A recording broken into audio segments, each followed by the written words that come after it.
in classes with the wartime US Army Air Force. Many Fleet Air Arm pilots, of course, trained on the type as the countless Allied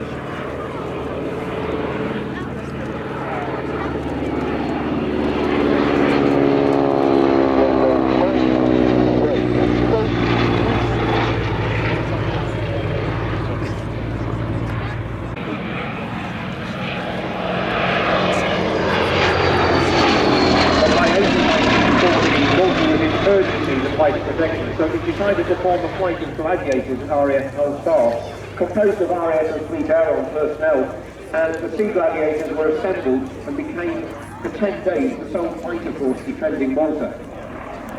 The legend was, of course, that the 3 aircraft named Faith, Hope and Charity formed the entire fighter cover for the weekend, so for the duration.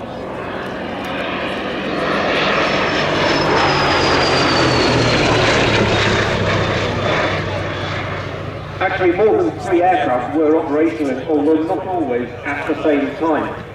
One interesting thing, though, was 1435 flight, which was the flight's official number, was also then designated to the 3 Phantoms, or 4 Phantoms later, that were looking after the Falkland Islands in 1988. They too were named Faith, Hope and Charity, the 4th one, Desperation.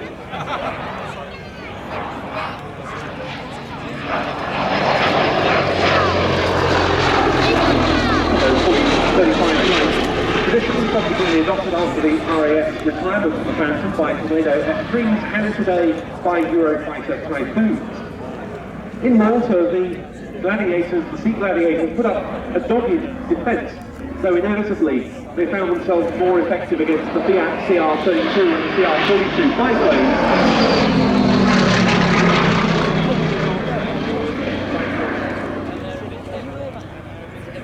But they were up against from Italy's Air Force, the Regia Aeronautica, and the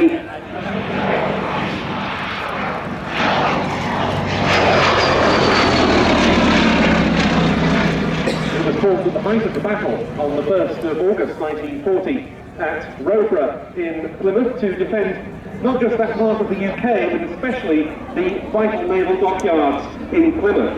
But they had no success either by day or but to change its tactics by night.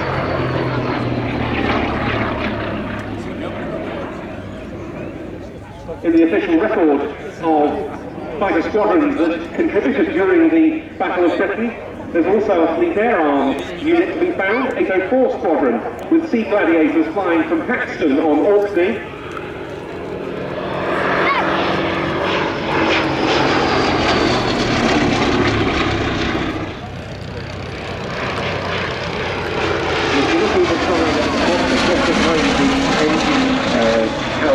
You'll see the winches of the 303 grounded on each side of the top.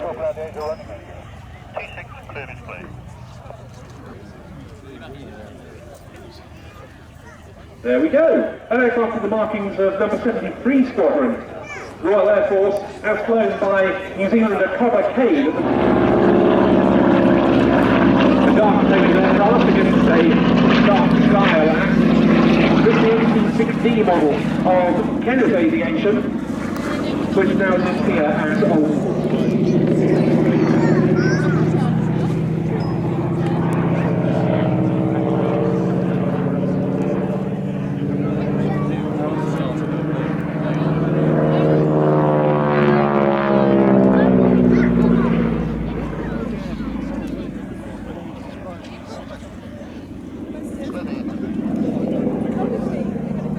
It was, in all respects, a very significant aircraft, the T6 Texan or Harvard.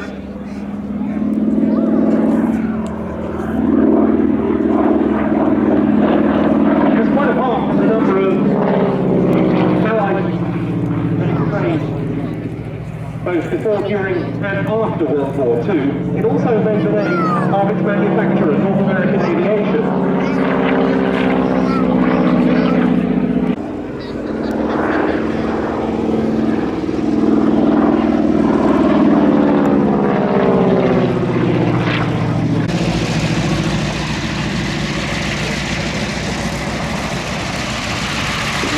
Americans' capabilities, they knew it would come up with a good aeroplane, and the result was one of the great fighters of World War II.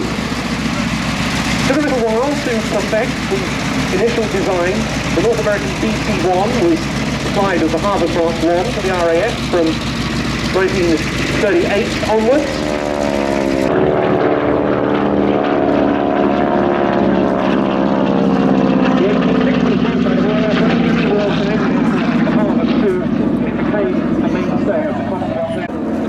So they had to be physically hauled across the US-Canada border by Canadian vessels before being flown to their bases.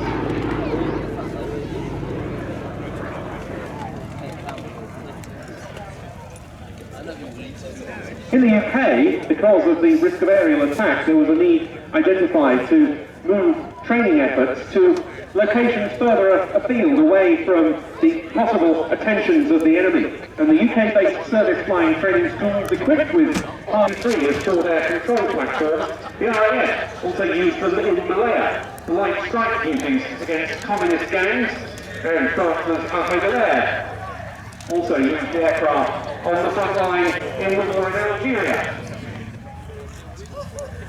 But there, a 1942 vintage 86D model, into land,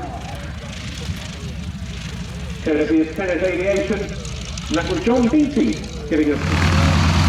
De Havilland wanted, between the wars, to produce an affordable light aeroplane for the masses. Took some